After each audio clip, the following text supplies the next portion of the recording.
주식으로 2달 만에 30% 벌었다. 코인으로 한 번에 연봉만큼 벌었다. 분양권 투자로 1억 벌었다. 사실 이런 얘기는 대부분 극히 일부 사례입니다. 월세와 전세, 관리비, 각종 구독료, 그리고 신용대출 이자 등등. 월급이 들어오는 날 자동이체로 빠져나갑니다. 커피나 식사 비용은 바로 눈에 보이니 쉽게 화풀이를 합니다. 요즘 물가가 너무 비싸. 하지만 진짜 사람들을 압박하는 건 매달 말 통장에서 조용히 빠져나가는 고정비들입니다. 저녁 8시 원룸에 사는 30대 직장인은 저녁을 뭘로 때울지 고민입니다. 집 근처 식당에 가서 메뉴판을 봅니다. 밥값이 너무 올라서 부담을 느낍니다. 그래도 든든한 저녁 한 끼에 잠깐은 기분이 좋아집니다. 하지만 집에 돌아와 책상 위에 놓인 월세 고지서를 보는 순간 다시 현실로 돌아옵니다. 보증금 1,000만 원에 월세 90만 원. 관리비까지 합치면 100만 원 넘는 돈이 매달 빠져나갑니다. 내 월급은 그대로인데 월세가 계속 오르는 게 문제야. 비슷한 시간 신도시의 전세 아파트에 사는 30대 신혼부부도 비슷한 감정을 느낍니다. 전세 계약 만기를 앞두고 부동산에서 연락이 옵니다. 요즘 2단지 전세가 많이 올라서요. 보증금 5억이었던 거 이번엔 5억 5천은 보셔야 할 것 같습니다. 부부는 둘이 앉아 고민에 빠집니다. 이 정도면 차라리 아파트를 사는 게 낫지 않나? 하지만 매매가를 보고 곧바로 좌절하게 됩니다. 여기 10억 넘었어. 언제 이렇게 된 거야? 그렇게 둘은 말없이 술잔을 기울입니다. 우린 그냥 전세 살다 끝나겠다. 그 말 속에는 주거에 대한 포기와 체념이 섞여 있습니다. 물가가 오르고 집값이 부담되고 월급은 제자리일 때 사람들이 가장 먼저 떠올리는 탈출구는 하나입니다. 나도 투자해서 벌어야 하지 않을까? 주변에서 누군가는 말합니다. 주식으로 2달 만에 30% 벌었다.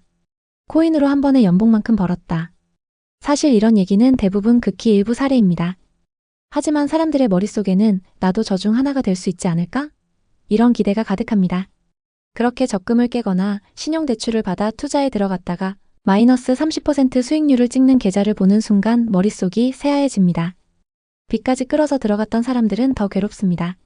겉으로 보면 몇몇 사람들의 문제처럼 보이지만 조금만 시야를 넓혀서 보면 거의 대부분의 사람들에게 공통적으로 나타나는 현상입니다.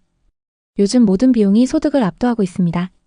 전세, 월세, 관리비, 대출이자, 교통비, 교육비, 공과금까지 생활비 전체가 소득 증가 속도를 훨씬 앞질렀습니다. 그러다 보니 사람들은 자연스럽게 외식을 줄이고 편의점 도시락, 밀키트, 간편식으로 이동합니다. 사람들의 심리는 명확합니다. 식당보단 가성비 좋은 간편식 해먹는 게 홀라. 나가면 다 돈이야. 그냥 집에서 먹자. 이런 생각들이 지역 상권을 송두리째 흔들고 있습니다. 식당이 무너지면 상권이 죽고 상권이 죽으면 부동산이 주저앉게 됩니다. 손님이 줄어든 식당 사장님들은 말합니다. 손님이 없는 것도 문제이지만 요즘엔 손님이 있어도 남는 게 없다고. 자영업자들이 처한 현실은 생각보다 많이 심각합니다. 인건비 상승, 매년 뛰는 원재료 가격, 배달앱 수수료, 또 임대료와 관리비, 공과금까지. 이 모든 비용이 수익을 넘어서고 있습니다. 그러다 보니 작은 가게의 사장님들은 가격을 올리고 재료의 질을 낮추고 양을 줄일 수밖에 없습니다. 이러니 프랜차이즈 업체들과 경쟁이 될까요? 그 순간 소비자들은 등을 돌립니다. 그리고 한 식당이 문을 닫는 순간 이런 일이 벌어집니다.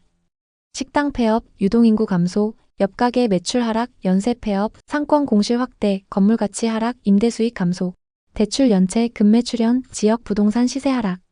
이런 일들이 연쇄적으로 일어납니다. 당연히 가장 먼저 피해를 보는 사람은 장사를 하는 사람들과 상가와 건물에 투자를 진행한 사람들입니다. 상가 하나면 연금 된다던데. 지금 그 상가들은 공실이 몇 년째 계속되고 이자 폭탄을 맞고 있습니다. 한국은 지난 5년 동안 상가 분양 붐이 있었습니다. 많은 사람들이 대출을 많이 받아서 상가를 샀습니다.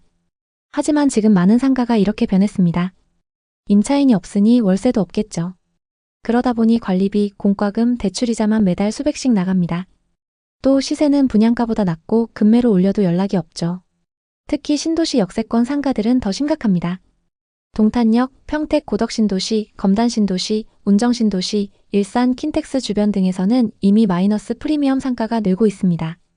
한국의 상업용 부동산 시장은 지금 미국의 금융위기 혹은 일본의 버블 붕괴 시기와 닮아가기 시작했습니다. 자영업자들의 불황은 부동산 시장까지 무너뜨립니다. 상권이 붕괴되기 시작하면 그 지역의 임대차 수요가 빠르게 줄어듭니다. 전세나 월세로 거주하려는 사람이 찾을 이유가 없어지기 때문이죠. 편의점과 음식점이 먼저 사라지고 동네 카페도 비슷한 시기에 무너집니다. 유동인구는 계속 줄어들고 생활 편의성이 계속 악화됩니다. 이런 지역은 자연스럽게 전세 가격이 하락하기 시작합니다. 전세가율이 떨어지고 매매 호가 시세도 내려가며 이후 시장은 이렇게 변합니다. 상권이 죽은 지역의 아파트는 신축과 구축 모두 가격이 내려간다. 실제로 세종, 제주, 강원, 속초 등에서는 상권 침체, 상가 공실 증가, 유동인구 감소, 아파트 하락 이 패턴이 거의 그대로 나타나고 있습니다. 몰락하고 있다는 사실은 공실률이라는 숫자로 확인할 수 있습니다.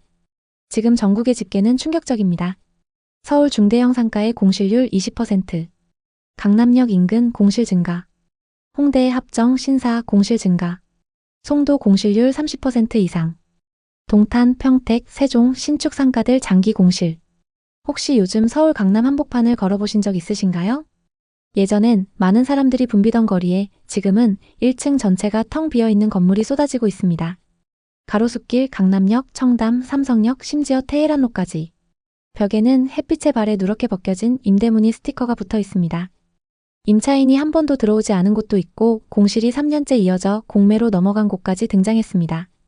부동산은 무조건 오른다. 꼬마 빌딩은 절대 안 망한다. 월세로 이자 다 나오니까 걱정 없다. 모두가 이렇게 말하던 시절이 있었죠. 하지만 지금은 상황이 완전히 달라졌습니다. 역삼, 청담, 노년 등 강남도 공실 급증. 성수, 홍대, 강남역 핵심 상권도 폐업 줄줄이. 신도시 상가들 3년째 공실. 상가들의 공실이 상권을 잠식하고 끝내 상권이 무너지고 있죠.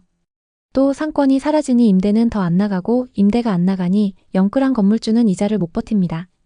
이쯤 되면 생각이 드실 겁니다. 도대체 무슨 일이 벌어진 거지? 이렇게까지 무너질 수 있다고? 꼬마 빌딩 불패는 어디로 간 걸까? 불과 2, 3년 전 직장인들, 자영업자들, 사업가들, 은퇴자들까지 다들 대출을 끌어다가 부동산을 샀습니다. 그들은 이렇게 말했죠. 부동산은 계속 오를 테니까 괜찮아. 이자보다 월세가 비싸니까 안정적이야. 카페나 음식점은 무조건 들어온다. 하지만 지금 그때 산 사람들은 월세로 이자를 못 막아서 파산 직전입니다. 건물은 비어있고 팔려고 내놔도 매수 문의조차 없죠. 이것이 지금 한국 상업용 부동산 시장에서 벌어지고 있는 실제 상황입니다. 상가의 공실률은 뉴스에 잘 나오지 않습니다. 그래서 더 무섭습니다.